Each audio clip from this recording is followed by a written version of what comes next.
On va rappeler que vous êtes l'ex-président de Nîmes Métropole. Merci d'être sur ce plateau ce soir. Philippe Berta, député du Gard, merci d'être là également c'est toujours un ce soir. plaisir. J'ai le sentiment que vous avez pris un abonnement pour Bonsoir le Gard.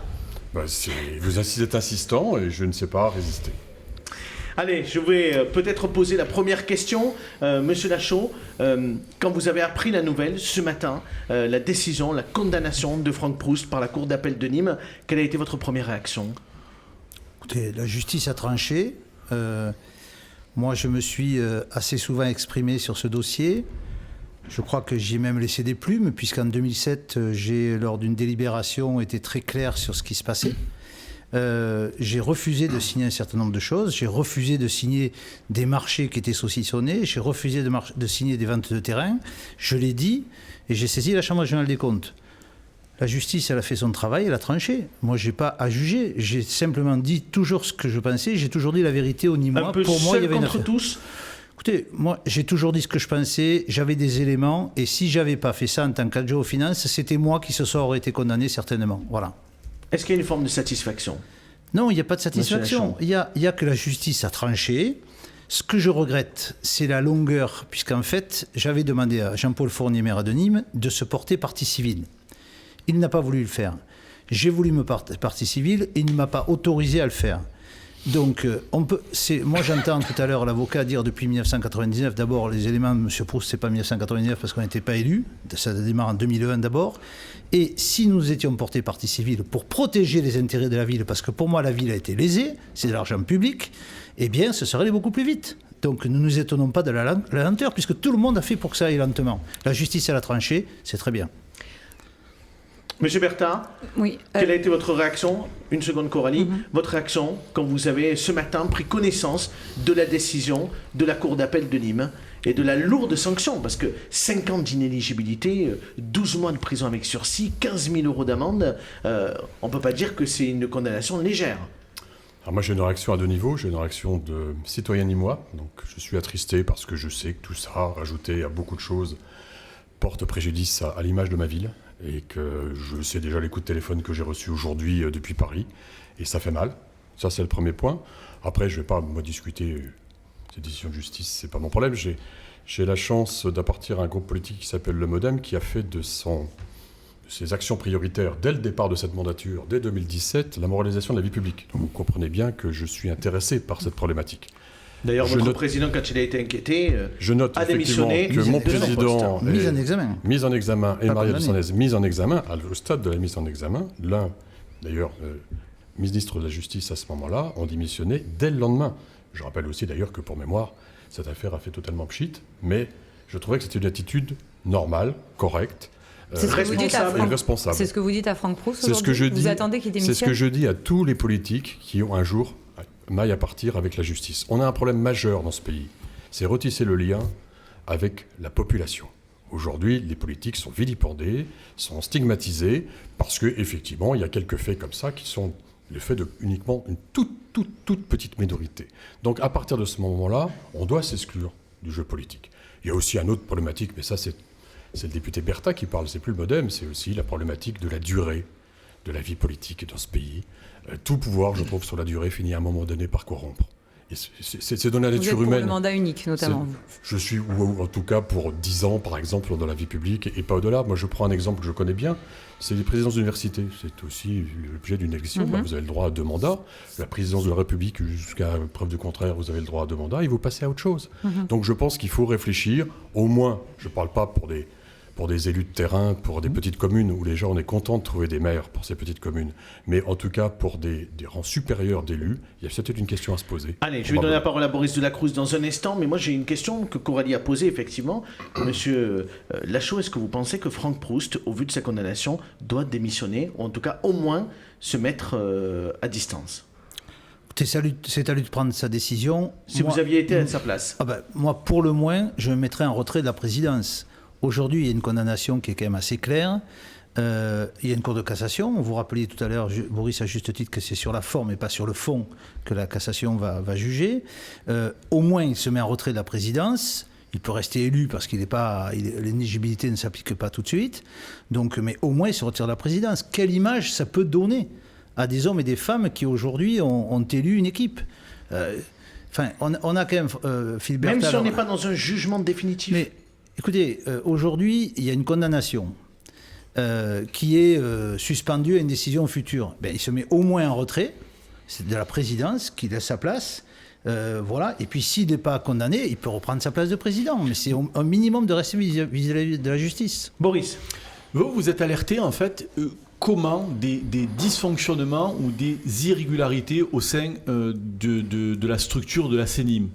Je vous pose cette question non pas pour connaître la taupe au sein de Nîmes Métropole, mais on a appris lors de l'audience, lors des 2 jours d'audience, que des hauts cadres, en fait, avaient alerté sur ces dysfonctionnements. C'est eux, en fait, qui vous disent à un moment donné, il y a des choses qui dérapent, il y a des choses qui... Bien sûr. Dans ma délibération qui fait 7 pages et que vous avez d'ailleurs, chaque année, on vote ce qu'on appelle un CRAC, un compte-rendu d'activité de la CNIM. Et lorsque les éléments me sont donnés, avant que je le propose au conseil municipal, c'est quand même un investissement important, une société d'économie mixte. On est à quel moment, là ? On est en 2006-2007, puisque je demande depuis 2005 des CRAC et je ne les ai toujours pas. Je le dis d'ailleurs dans mes délibérations. Et on m'amène des dossiers sur lesquels il y a effectivement des marchés saucissonnés sur le triangle de la gare de façon importante, très importante.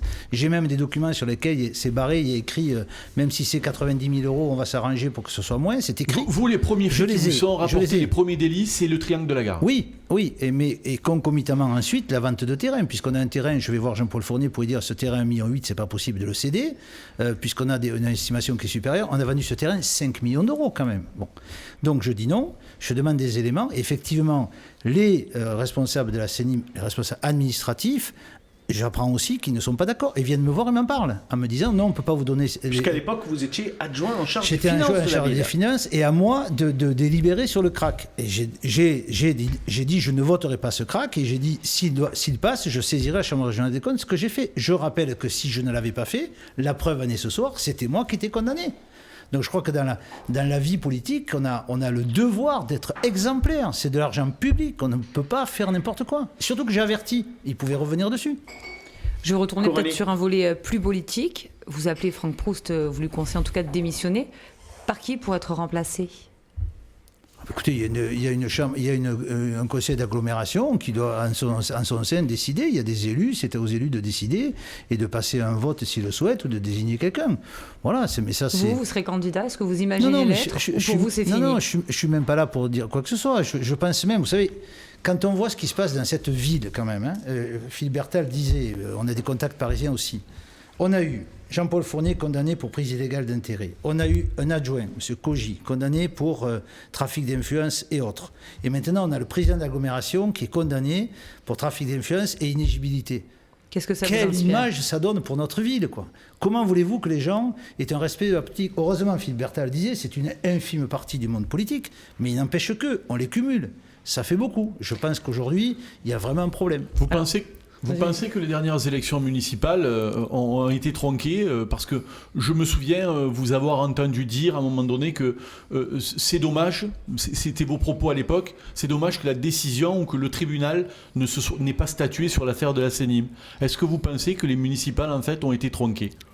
Je ne pense pas qu'elles aient été tronquées. Je pense que simplement, la décision aurait pu être prise avant et ça aurait été certainement beaucoup plus clair pour les Nîmoises et les Nîmois, puisque moi, je l'ai dit, je n'ai jamais cessé de dire la vérité. On m'a dit c'est politique. Non, c'est financier. La preuve en est, la justice nous donne raison ce soir à la théorie que nous avions en disant il y a véritablement un problème financier et juridique sur la CNIM.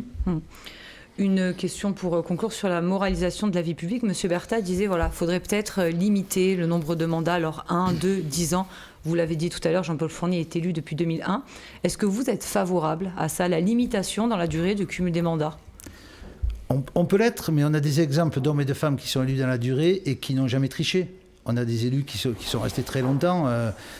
Voilà, par exemple, le président du MoDem, il est élu depuis très très longtemps, et c'est quelqu'un qui n'a jamais triché. La preuve en est, mise en examen, pas condamné, mise en examen, il s'est retiré. Voilà des exemples. Donc pour vous, non, c'est pas forcément. Vous n'êtes pas d'accord sur ce sujet. Pour non, vous, c'est pas une histoire d'accord, c'est une appréciation des choses. L'autre intérêt que ça présente, c'est le renouvellement des acteurs. Oui. C'est important de voir des nouvelles têtes, etc., de laisser l'accès à ces fonctions à des populations différentes. Je me souviens quand nous sommes arrivés à l'Assemblée avec en particulier les collègues de La République En Marche, on était qualifiés d'amateurs. Ils ne sauront pas faire, ces amateurs, d'où ils sortent. Bon, honnêtement, pendant 5 ans, je crois que nous avons à peu près 2 fois plus réformé ce pays que les mandatures précédentes. Et finalement, les amateurs ont fait le job, il n'y a pas de souci. Donc ça veut dire que tout le monde doit pouvoir accéder et donc il faut ce renouvellement. Moi, les gens qui rentrent en politique à 20 ans pour s'arrêter à 70 ans, je dis stop. Pour finir, j'ai peut-être une question coquine. Sauf si Abdel après va en poser une. Oui, j'avais encore des questions si ça ne vous dérange pas. Mais pour finir, j'ai une question coquine. Oui, pas de problème. Je vous redonnerai la parole. Mais moi, j'avais une question pour M. Lachaud. Est-ce que vous pensez qu'aujourd'hui, alors la décision, elle est suspendue, on l'a suffisamment dit ce soir, et avec l'avocat Barnier, et puis avec M. Touzelier et M. Valade, mais est-ce qu'il va pouvoir continuer à exercer sereinement ? Est-ce qu'on ne va pas systématiquement, notamment au Conseil communautaire, lui rappeler qu'il est condamné ? Est-ce que vous pensez qu'il peut continuer ? Je ne parle pas de son envie, sa capacité en droit à le faire. Je parle du quotidien. Pour moi, c'est un problème de déontologie. Franck Proust, aujourd'hui, il va faire appel en cassation, il va un pourvoi en cassation, pardon, il est condamné sur une gestion de la CENIM. Aujourd'hui, il pilote une collectivité qui est grosso modo 300 millions d'euros de budget. Pour moi, il doit se mettre de côté, parce que c'est le respect de nos concitoyens. La justice, quand même, elle a tranché. Après, il n'est pas d'accord, il va en cassation. C'est normal, on est en démocratie, c'est normal. Mais aujourd'hui, pour l'instant, la justice, elle a tranché. Il est condamné sur un certain nombre de faits que moi, je connais et qui sont vrais, puisque je les ai dénoncés déjà. Ces faits sont vrais, ils sont avérés. Le saucissonnage est avéré, la vente de terrain est avérée, c'est avéré. Voilà. Mais son avocat, Maître Barnier, l'a dit il y a un instant sur le plateau, il est présumé innocent tant qu'il n'a pas été condamné définitivement. Donc, selon ce que j'ai compris, pourquoi démissionnerait-il ? Moi, alors, je pense que... C'est un problème de morale, surtout ? C'est un problème de morale. Au moins, il doit se mettre de côté, laisser la présidence à quelqu'un. Parce que, c'est sûr, Abdel Samari pose la question, comment voulez-vous gérer sereinement avec ces doutes qui existent quand même ? Aujourd'hui, il y a des doutes. Parce que toute l'Assemblée va douter sur qu'est-ce qui va se passer en cassation. Et puis, il y a quand même des doutes aujourd'hui sur ce jugement. Vous connaissez bien le Parti des Républicains. Il y a des élections européennes dans 2 ans. Est-ce que vous pensez qu'au niveau national, le Parti des Républicains pourrait l'investir ? Joker, je n'ai jamais appartenu au parti. Je n'ai pas dit, j'ai dit vous connaissez bien le Parti des Républicains. Vous associez pour des élections. Voilà, je ne suis pas en train de dire que vous appartenez aux Républicains. Je dis écoutez, vous avez été... Poser la question à Christian Jacob, moi je pense qu'effectivement ça pose problème. Quoi. Au niveau national, si des élus sont condamnés, à mon avis, c'est compliqué pour qu'ils soient désignés. Quoi. Vous pensez que Julien Plantier est un homme heureux ? On dit souvent que le malheur des uns fait le bonheur des autres. Je ne suis pas venu là pour parler politique ce soir, je suis venu pour parler de la CENIM et uniquement de la CENIM. Donc après, c'est l'affaire des élus et de leurs ententes entre eux. Voilà, je crois que simplement ce soir, moi le constat que je veux faire, c'est beaucoup de tristesse pour notre territoire. Et quelque part, je crois que je n'avais pas menti au ni moi lorsque je l'avais dit. On va vous remercier, M. Lachaud, d'avoir été avec nous ce soir et d'avoir réagi à la condamnation de Franck Proust.